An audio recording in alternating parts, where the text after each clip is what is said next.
édition du journal. À la une ce soir, la ville d'Ouvira confrontée à une crise humanitaire et sécuritaire. La première ministre Judith Suminwa a convoqué les responsables gouvernementaux et services de sécurité. Objectif, sécuriser et restaurer l'autorité de l'État et préparer le retour des populations déplacées. Et puis un autre titre dans ce journal, lancement de la campagne de vulgarisation de la nouvelle loi financière par la ministre des Affaires foncières. Cette loi promulguée par le président de la République vise à mettre fin au conflit lié à la terre et à renforcer la sécurité juridique. Ça sera tout pour les titres. Mesdames, Messieurs, bonsoir et bienvenue aux 20h. Arrivé hier dimanche à Davos, en Suisse, Félix Tshisekedi va participer à la 56e réunion annuelle du Forum économique mondial autour du thème « Un esprit de dialogue ». La participation du président de la République à ce forum vise à positionner la RDC comme pays solution au cœur des enjeux et défis majeurs du monde dans le secteur clé comme la transition énergétique et technologique. Un reportage de nos confrères de la presse présidentielle. Connue pour sa station alpine de ski, la commune suisse de Davos est aussi réputée pour l'organisation chaque année du Forum économique mondial, l'un des événements phares de l'actualité économique et sociale dans le monde. Les forums économiques mondiaux de Davos réunissent des patrons de multinationales, de banquiers, de milliardaires, de puissants décideurs politiques et économiques et des intellectuels influents du monde entier. Cette année, plus de 60 chefs d'État et de gouvernement parmi les 2500 participants convergent à Davos pour ces grandes messes économiques. Le président de la République démocratique du Congo, Félix Antoine Tshisekedi Tshilombo, est arrivé ce dimanche soir en Suisse par l'aéroport de Zurich. Le chef de l'État a pris ses quartiers sous les Alpes et entend porter la voix de la RDC parmi les autres décideurs. En salle de conférence, dans les coulisses des belvédères ou à travers des rencontres B2B, Davos se veut une plateforme d'échange de vues sur les problèmes de la planète et des solutions qu'il serait possible d'y apporter. Considéré à juste titre comme un pays solution sur le climat, la biodiversité et la transition énergétique, la République démocratique du Congo se positionne aujourd'hui comme un pays solution au pluriel. Avec son potentiel unique, la RDC choisit d'activer par des partenariats stratégiques ces multiples solutions dans un cadre de dialogue fondé sur la souveraineté et la paix vérifiable. C'est le message que le président Félix Antoine Tshisekedi Tshilombo entend apporter aux décideurs réunis à Davos.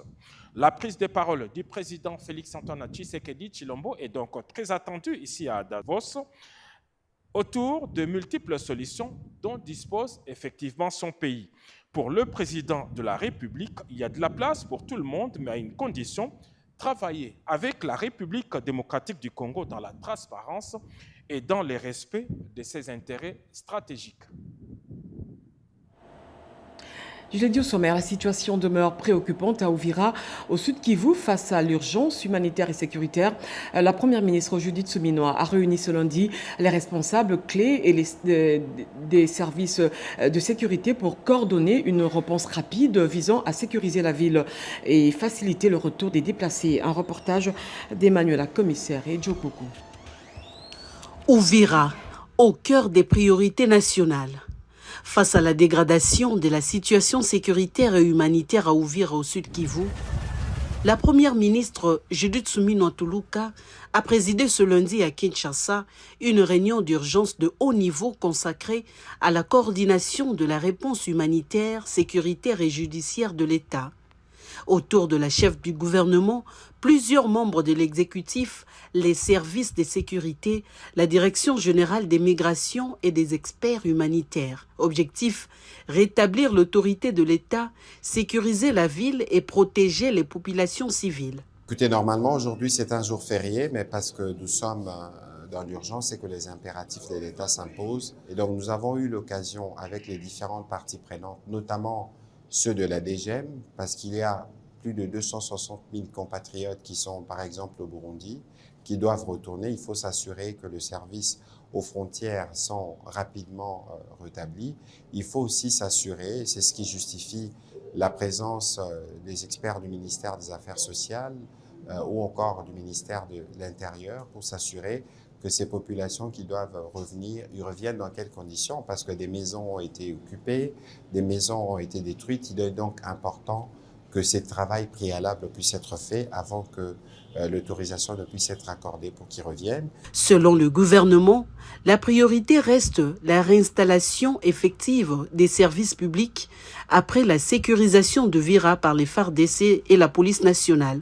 Le retour des autorités provinciales interviendra dès que les conditions seront réunies.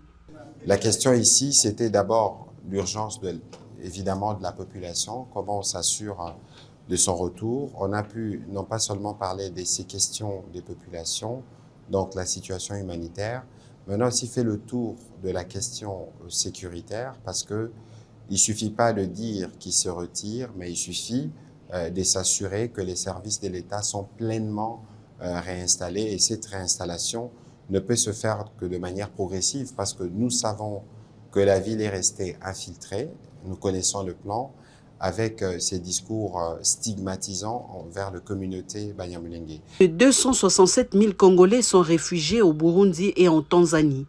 Aucun retour massif ne sera engagé sans évaluation préalable. La justice sera mobilisée afin que les crimes commis ne restent pas impunis dans le respect de la cohésion sociale et de l'unité nationale.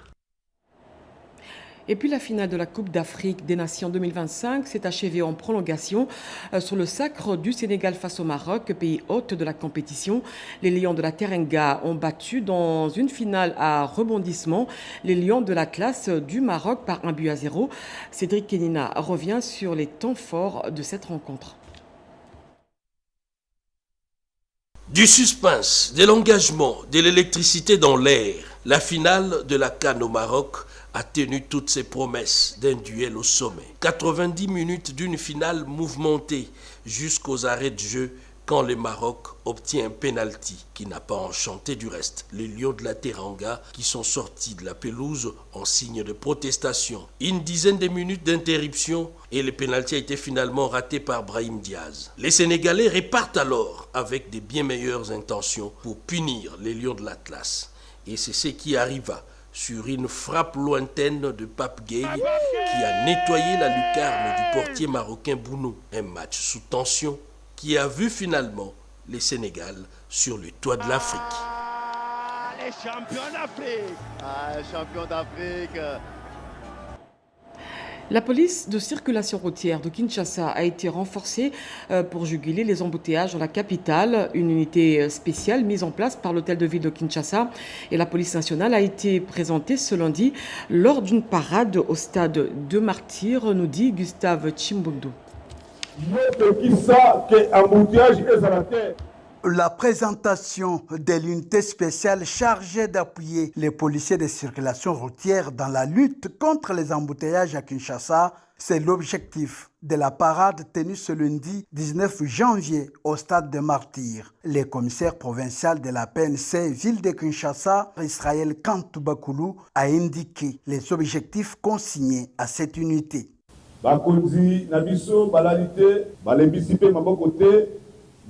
Les autorités nous ont instruits de prendre des initiatives pouvant permettre à la population de circuler en toute sécurité.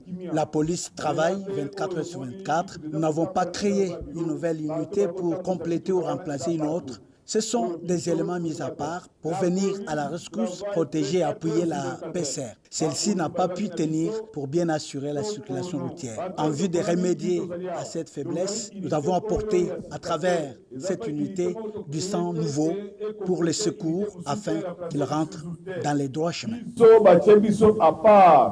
Désormais, les carrefours quinois à problème seront sous le contrôle de ces éléments sélectionnés dans différentes unités de la police pour leur bon rendement. Ils devront disperser les marchés pirates, les parkings illégaux qui occupent impunément les carrefours et travailleront au contrôle des permis de conduire et de la certification du contrôle technique des véhicules. Cette unité travaillera également en collaboration avec la brigade spéciale de l'hôtel de ville et les équipements d'assainissement de la ville, ce qui va permettre le désengorgement de points chauds de la capitale. Et puis ce communiqué, les forces armées de la République informent l'opinion tant nationale qu'internationale qu'elles ont pris le dimanche 18 janvier 2026 le contrôle de la ville d'Uvira au sud Kivu après le retrait de l'armée rwandaise et ses supplétifs de l'AFC M23. Par ailleurs, elles déplorent le pillage systématique de la ville par les militaires de la coalition AFC M23 RDF avant leur évacuation. Une vingtaine de civils pillards ont été interpellés et sera déféré devant la justice. Les FRDC poursuivent leur déploiement dans la ville d'Uvira et ses environs afin de consolider leur position et sécuriser les personnes et leurs biens. C'est un communiqué signé Mongwa Azukai Mac, lieutenant-colonel, porte-parole intérimaire des forces armées de la République. Dès la semaine prochaine, le contrôle des documents exigés pour la circulation routière à Kinshasa va reprendre après une trêve de près d'un mois. C'est le gouverneur de la province, Daniel Bumba, qui a fait cette annonce. On l'écoute. Quinoises et Quinois, notre ville s'agrandit et notre mobilité est devenue un enjeu majeur. Les embouteillages, les accidents de circulation, l'indiscipline routière et le désordre dans le secteur du transport pénalisent la productivité, notre sécurité et notre qualité de vie. Face à cette situation, le gouvernement provincial de Kinshasa a décidé d'agir avec responsabilité et fermeté au profit de l'intérêt général. À compter du lundi 26 janvier 2026, une mission mixte permanente de 3000 agents issus de la police nationale congolaise, de la division urbaine de transport, de la brigade spéciale de protection de l'environnement ainsi que de la régie des fourrières et du contrôle technique, sera déployé sur l'ensemble de la ville de Kinshasa, notamment sur 60 carrefours et les axes routiers sensibles et conflictogènes. Leur mission est claire: faire respecter la loi et les règlements, fluidifier la circulation et protéger la vie des usagers. Désormais, le respect du code de la route n'est plus une option, mais une obligation. Seront rigoureusement exigés le permis de conduire, le contrôle technique valide, la vignette, l'autorisation de transport, l'assurance et le respect de la grille tarifaire du transport en commun. Les contrevenants s'exposeront à des amendes, à l'immobilisation et la mise en fourrière de leurs véhicules. Qui se sont récemment abattus sur la ville de Kinshasa ont provoqué d'importantes inondations dans plusieurs quartiers de la capitale, causant d'énormes dégâts matériels. Face à cette situation, le gouverneur de la ville de Kinshasa, Daniel Bumba, a appelé à l'accélération des travaux de construction et de réhabilitation des caniveaux et ouvrages d'assainissement lors d'une réunion avec les experts de l'OVD et la CGT. Serge Merlamata nous en dit plus. L'objectif de cette séance de travail était clair: établir un diagnostic précis de la situation actuelle, évaluer et identifier les causes structurelles des inondations récurrentes et de définir des solutions urgentes et durables. Question de protéger les populations et les infrastructures urbaines. Face à l'urgence, le gouverneur de la ville de Kinshasa, Daniel Bumba Lubaki, a insisté sur l'impératif d'accélérer les travaux de construction et de réhabilitation des caniveaux, collecteurs et ouvrages d'assainissement, notamment aux abords du Palais du Peuple et le long du boulevard Triomphal, des zones particulièrement exposées aux accumulations d'eau pluviale. C'est dans le but d'assurer une canalisation efficace. L'autorité urbaine de Kinshasa s'est par la suite félicitée des progrès déjà enregistrés jusque-là sur certains axes stratégiques où les travaux entrepris ont permis de réduire sensiblement les temps d'écoulement des eaux. Une amélioration notable qui, selon lui, témoigne de l'efficacité des interventions ciblées. Conscient de l'ampleur du défi, les premiers citoyens de la ville de Kinshasa, Daniel Bumba Lubaki, a appelé les Quinois et Quinoises au calme et à la patience. Il a réaffirmé l'engagement ferme du gouvernement provincial de Kinshasa à faire de la lutte contre les inondations une priorité dans le but d'améliorer durablement les cadres de vie des Quinois. Pour l'heure, des études techniques approfondies sont en cours afin de proposer des solutions adaptées aux réalités de la capitale. Mégapole de plus de 15 millions d'habitants, Kinshasa fait face chaque année à des graves inondations en cause l'insalubrité, l'accumulation des déchets et les inondations, les immondices plutôt, excusez-moi, qui obstruent les caniveaux et empêchent l'écoulement des eaux de pluie, une situation qui favorise la propagation des maladies hydriques telles que la typhoïde et le choléra. Des tas d'immondices jonchent les rues de Kinshasa sous l'œil complaisant des populations. Ici, on vend à côté des ordures, là on cohabite avec la saleté. Voilà l'image qu'offre une bonne partie de la ville. Nous sommes nombreuses à marchander ici et nous payons toujours les taxes.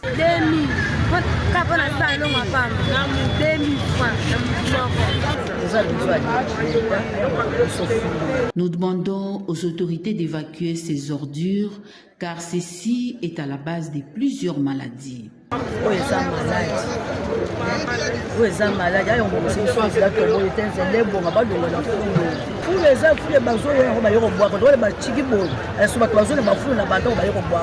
Faute de décharges publiques, les populations déversent des immondices dans des caniveaux, les bouchons et empêchant ainsi les eaux de pluie d'évacuer. Le marché n'est pas clôturé, c'est toutes les parcelles environnantes qui viennent jeter les immondices dans le marché. Kinshasa aujourd'hui, j'ai été en Boujuma il n'y a pas longtemps, d'ici le mois d'août, et je n'ai pas vu ce que je vois à Kinshasa. J'ai été à Lubumbashi, ce n'est pas ce que je vois à Kinshasa. D'où, ici, il y a une grande quantité de production des immondices qui est produite d'abord par la population. Mais ils ne savent pas là où le mettre. Des fois, ils le mettent dans des rivières.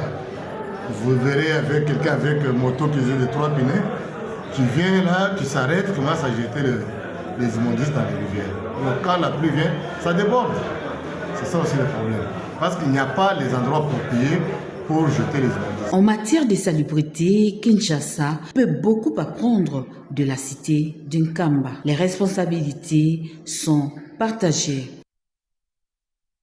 Un reportage de Béatrice Chako. Et de son côté, à Kananga cette fois-ci, la Fondation Honoré Joukaï a mené une vaste opération d'assainissement au complexe scolaire Athénée Royal de Kamaï. Le but est de lutter contre l'insalubrité dans la ville de Kananga, en province du Kasaï central. Reportage. Face aux cris d'alarme répétés des habitants des environs, dénonçant l'état avancé d'insalubrité autour du complexe scolaire Athénée Royal de Kamaï, une vaste opération d'assainissement a été menée le samedi 17 janvier 2026 dans la ville de Kananga. L'initiative est l'œuvre de la Fondation Honoré Joukaï dans le cadre de son engagement citoyen et communautaire. Alertée par ses préoccupations jugées légitimes, la Fondation Honoré Joukaï a décidé de passer de la parole à l'acte en organisant une action de salubrité publique de grande envergure saluée par les riverains et les autorités locales dès les premières heures de la matinée. Une mobilisation remarquable a été observée sur le site. Objectif, évacuer les immondices et la remise en état de l'environnement immédiat de cet important établissement scolaire. L'Athénée Royal avait trop de saleté. Il y a même des images qui circulaient dans des réseaux sociaux. On demandait à ceux qu'il y ait des intervenants, les gens volontaires qui puissent rendre l'Athénée Royal là où nos élèves étudient propre. Donc nous, en tant que fondation qui soutient la vision du chef de l'État, dans la province du Kasaï central, on ne pouvait pas se laisser faire. On est venu répondre favorablement à l'appel de la population pour venir rendre l'Athénée Royal propre. Nous allons bien achalander, bien améliorer pour qu'il y ait des espaces vides pour que les élèves aient l'accès d'y entrer. À travers cette initiative, la Fondation Honoré Joukaï réaffirme sa volonté de rester un acteur de terrain proche des réalités et des préoccupations de la population et résolument engagé dans la promotion des valeurs de solidarité, de civisme et de patriotisme au service du développement durable et du bien-être de la communauté congolaise. Jeudi au sommaire, la ministre des Affaires foncières a procédé au lancement de la campagne nationale de vulgarisation de la nouvelle loi foncière promulguée par le président de la République, Félix Tshisekedi. Cette loi vise à mettre fin aux conflits liés à la terre et à renforcer la sécurité juridique de la ville au territoire. Reportage. En séjour au Kasaï oriental depuis le 13 janvier, la ministre des Affaires foncières, son Excellence Madame Onej Ntili, a lancé ce mercredi 14 janvier la campagne nationale de vulgarisation de la loi foncière numéro 25/62 du 30 décembre 2025. Un texte promulgué par le président de la République, son Excellence Félix Antoine Tshisekedi Tshilombo, est destiné à moderniser la loi foncière de 1973. D'Embujima à Mweneditu jusqu'à Kabeyaka Mwanga, la ministre des Affaires foncières, Onej Ntili, a conduit des séances d'échange et d'explication avec les autorités locales autour du contenu et des enjeux de la nouvelle loi foncière, laquelle vise à mieux sécuriser les droits fonciers des Congolais et à prévenir les conflits liés à la terre. En cette période d'agression à l'est du pays, il nous est nécessaire de sécuriser nos frontières et de sécuriser nos terres. Parce que cette guerre, elle vise quoi? Nous prendre une partie de nos terres. Donc voilà toute la responsabilité que nous devons porter sur nos épaules et nous devons compter sur chacun d'entre vous. Conflit foncier, insécurité juridique, pratique héritée de la loi de 1973. Malgré l'existence d'un cadre légal, la gestion des terres en République démocratique du Congo est longtemps restée une source de tension. Face à ces constats, Onej Ntili avait engagé, dès sa prise des fonctions, un projet de réforme pour adapter les droits fonciers aux réalités actuelles du pays. Une nouvelle loi qui doit réunir tout le monde, tous les secteurs, et surtout nous les autochtones, nous les chefs coutumiers, les sociétés, et vers l'État. Parce que madame vient de préciser pour dire que c'est vous les chefs coutumiers et les gardiens des terres. Cette tournée constitue la volonté du président de la République, Félix Tshisekedi, de rapprocher les prescrits de la nouvelle loi foncière des réalités de la population locale et d'en garantir l'application effective sur toute l'étendue du territoire national. Samuel Bemba appelle à la mobilisation spirituelle contre l'agression rwandaise. Hier dimanche, le ministre des Droits humains a réuni différents pasteurs pour dénoncer l'agression rwandaise dans l'est de la RDC. Il a également invité ces derniers à prier pour le président de la République et le retour d'une paix durable dans l'est de la République. Chimène Dondo nous en dit plus. Les hommes des dieux devraient être impliqués dans la sensibilisation en rapport avec l'agression qu'est subie le pays. Pour le ministre des Droits humains, Maître Samuel Bemba Kabouya, cette rencontre se veut un cadre de fraternité et de communion spirituelle. Le ministre des Droits humains conviait le pasteur à une communion autour de chefs de l'État pour trouver les voies et moyens de la restauration de la paix dans l'Est avant de dénoncer le manœuvre malveillante du Rwanda. Le ministre des Droits humains en appelle au sursaut l'orgueil patriotique des uns et des autres. Bien naturellement, la rencontre a été clôturée par des moments de prière et de recueillement. Les hommes de Dieu devraient être impliqués dans la sensibilisation en rapport avec l'agression qu'est subie le pays. Pour le ministre des Droits humains, cette rencontre se veut un cadre de fraternité et de communion spirituelle. Maître Samuel Bemba conviait le pasteur à une communion autour du chef de l'État pour trouver les voies et moyens de la restauration de la paix dans l'Est avant de dénoncer le manœuvre malveillante du Rwanda. Le ministre des Droits humains en appelle au sursaut d'orgueil patriotique des uns et des autres. Bien naturellement, la rencontre a été clôturée par des moments de prière et de recueillement. L'atelier d'évaluation annuelle 2025 des établissements de soins de santé salutistes a eu lieu ce lundi à l'hôtel du Fleuve, clôturé sous l'égide du secrétaire général à la santé publique. Les travaux ont recommandé le renforcement de l'engagement humanitaire et l'amélioration des conditions des soins. L'atelier était organisé par le quartier général territorial pour la RDC, service médical de l'armée du salut. Un reportage d'Anastasie Ndoumbo. Harmonisation du protocole thérapeutique national à travers une convention de collaboration entre l'État et l'Église, renforcement de l'autonomie des bureaux pour faciliter la rapidité de l'action et tant d'autres recommandations convenues à l'issue de cet atelier d'évaluation annuelle des établissements des soins de santé salutistes 2025, tenu sous l'égide du secrétariat général de la santé publique. Ces assises ont connu la participation de 54 représentants de 33 centres centres de santé à travers la République, animés par 2 experts internes et 2 experts externes venus de la Suisse et des États-Unis. Le SANRU, en partenariat avec d'autres bailleurs de fonds, compte financer un projet de prise en charge en associant le numérique pour la prise en charge de ces maladies qui prennent du terrain en République démocratique du Congo. Le lieutenant Marco Herrera, coordonnateur médical mondial de l'armée du salut, a rappelé l'engagement de son église pour les actions humanitaires. Since I arrived on Friday, I was really happy to see que c'était vraiment très pertinent, n'est-ce pas, d'organiser cette évaluation. Ça permet de mesurer les performances qu'on a réalisées en 2025, mais aussi constituer la base, n'est-ce pas, des données qu'on appelle en anglais baseline pour la planification 2026. Soucieux d'améliorer ces services pour le bien-être de la population, la coordination médicale prévoit d'améliorer la qualité de ces centres de santé. Sous la conduite du gouverneur Crispin Mukendi, la population du Kasaï a réservé un accueil chaleureux à André Mbata, secrétaire permanent et porte-parole de l'Union sacrée de la Nation, porteur d'un message de cohésion nationale et d'unité autour des actions du président de la République, haute autorité politique de l'Union sacrée. Revivons les temps forts de cette mobilisation populaire avec nos envoyés spéciaux Robert Ndetchisense et Turbo Chimanga.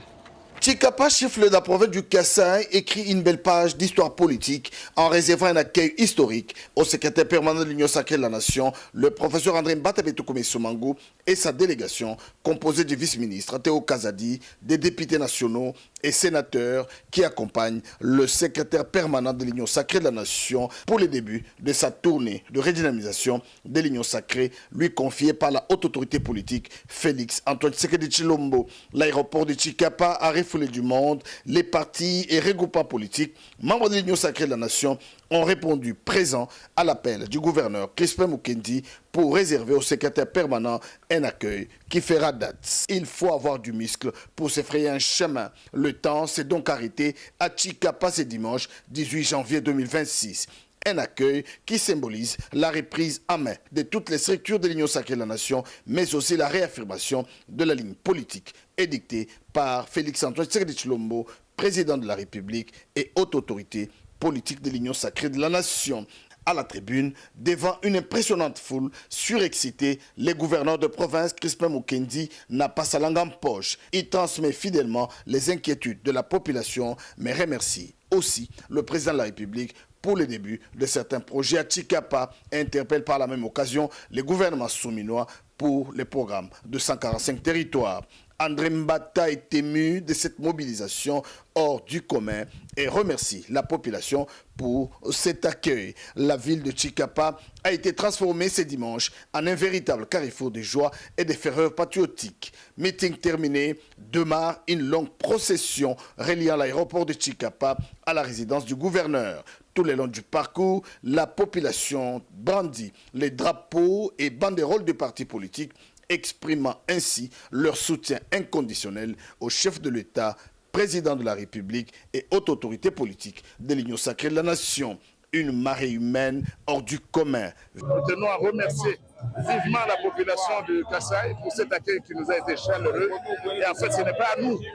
L'accueil a été réservé, nous a été réservé parce que nous venons de la part de son Excellence Félix Antoine Tshisekedi Tshilombo. Cette population a élu à plus de 100%. Cet accueil à Chikapa ce dimanche 18 janvier 2026 est un signe de soutien et de remerciement au président de la République pour l'élévation de leur fils Théo Kazadi au gouvernement souminois et au présidium de l'Union sacrée de la Nation. Cette tournée du secrétaire permanent de l'Union sacrée de la Nation qui commence ce dimanche 18 janvier 2026 se terminera à Goma et Bukavu car le retour de la paix est imminente avec la diplomatie agissante de Félix Antoine Tshisekedi Tshilombo. La base républicaine a tenu un point de presse cet avant-midi. Au cœur des échanges, le dialogue politique et les enjeux de l'heure. Hugo Soundi, président national du parti, a réaffirmé l'attachement de la base républicaine à un dialogue inclusif, responsable et orienté vers la stabilité du pays. Il a également souligné la nécessité d'un climat politique apaisé, fondé sur l'écoute et le respect des institutions. Edith Chala. Dans une communication politique ce 19 janvier 2026, la base républicaine fait connaître sa position sur les enjeux sécuritaires et politiques dès l'heure. Hugo Sundizala, le président de la base républicaine, analyse froidement la question allant de l'odieuse agression rwandaise en passant par les oppositions qui peinent à condamner l'agresseur jusqu'à la nécessité des pouvoirs publics d'apporter des solutions durables sans omettre de responsabiliser la communauté internationale. Le dialogue en gestation ne doit pas être un tribunal, il doit se tenir dans un cadre qui ne compromet pas l'ordre constitutionnel actuel.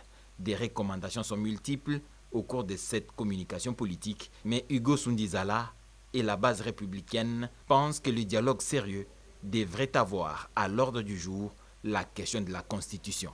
Pour la base républicaine, sur les plans internes, tous les acteurs politiques doivent dialoguer sur leurs divergences citoyennes dans un débat autour d'objectifs communs.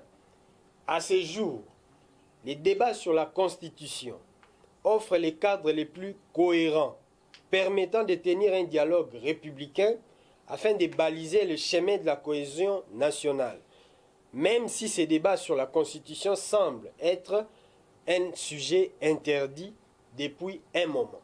Le président de la base républicaine a aussi tiré la sonnette d'alarme sur le fait que les accords de Washington peuvent à un moment ou à un autre diverger avec les intérêts de la République. Nous devons donc, en tant que républicains, faire en sorte de prendre en charge notre situation sécuritaire. Et puis l'éveil patriotique et le sens du savoir, c'est des mots-clés de la campagne de vulgarisation lancée par le directeur général du CNPR à l'intention de la communauté universitaire. L'UPEN a été le premier site à recevoir cette campagne dénommée Fachi Hero. Cédric Kenina nous en dit plus. Les étudiants des universités de la République démocratique du Congo en général et ceux de l'Université pédagogique nationale en particulier sont appelés à se mobiliser derrière les actions du chef de l'État Félix-Antoine Tshisekedi Tshilombo. Cet appel a été lancé par le directeur général de la Commission nationale de prévention routière CNPR, Bienvenue Mouniansumbi Lotombo, à l'occasion du lancement officiel de la campagne de sensibilisation Fachi Hero, une campagne citoyenne qui vise à éveiller la conscience patriotique de la jeunesse estudiantine et à l'impliquer activement dans les grandes orientations du pays. Je vous appelle à accompagner cette campagne de sensibilisation. Les étudiants de l'UPEN et les anciens de l'UPEN ont été les premiers à lancer la campagne Fachi Hero. Aujourd'hui, pour la défense de la souveraineté de la République, le débat est maintenant centré. Le débat est circonscrit. À ce jour, avec le président Félix-Antoine Tshisekedi, le débat est vraiment bien orienté. Et cela, c'est la base et le départ de la libération de notre pays. À travers Fachi Hero, les étudiants sont invités donc à devenir des acteurs du changement, des relais des valeurs républicaines et des piliers d'un Congo nouveau, fondé sur la responsabilité, l'intégrité et le patriotisme. Enfin, signature de 16 protocoles d'accord entre la province du Lualaba et quelques entreprises des Émirats arabes unis. Une signature qui marque une nouvelle étape dans le renforcement de la coopération internationale et l'ouverture de la province aux investissements. Yolande Voka pour plus de détails. Dans la magnifique salle du village de congrès, la province du Lualaba a franchi une étape majeure dans le renforcement de sa coopération internationale avec la signature historique de 16 protocoles d'accord entre les entreprises semi-gouvernementales des Émirats arabes unis et le gouvernement lualabais dimanche 18 janvier 2026. Un accord de collaboration non contraignant dans divers secteurs, notamment l'agriculture, les mines, l'industrie, la santé, le sport, les infrastructures et le tourisme.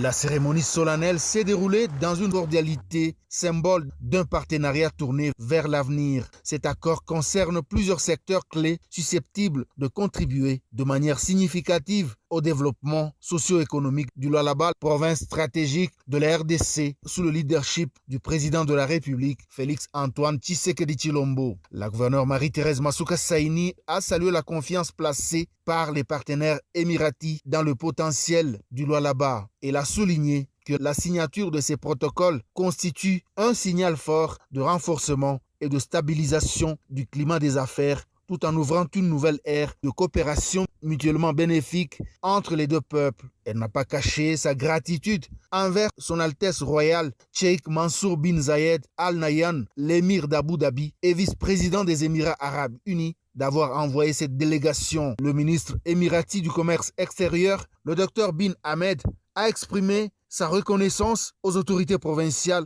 pour leur accueil chaleureux et la qualité des échanges. Il a réaffirmé la détermination des Émirats arabes unis à accompagner le Lualaba dans des projets structurants, tout en mettant en avant le potentiel considérable de la province cobaltifère. Juste après ce journal, vous suivrez l'intégralité du message du gouverneur de la ville de Kinshasa. Fin de ce journal, rédigé par Gauthier Kassi sous la direction et supervision de Jacques Kababwa et Guy Matundu. Cédric Kenina était à la coordination. Simo Kankolongo, André Njeka, Derrick Silemou l'ont réalisé pour vous. L'actualité continue sur notre chaîne à 23h avec Gaëtan Magalano. Je vous reviens demain à 20h avec le même plaisir. D'ici là, portez-vous bien. Au revoir.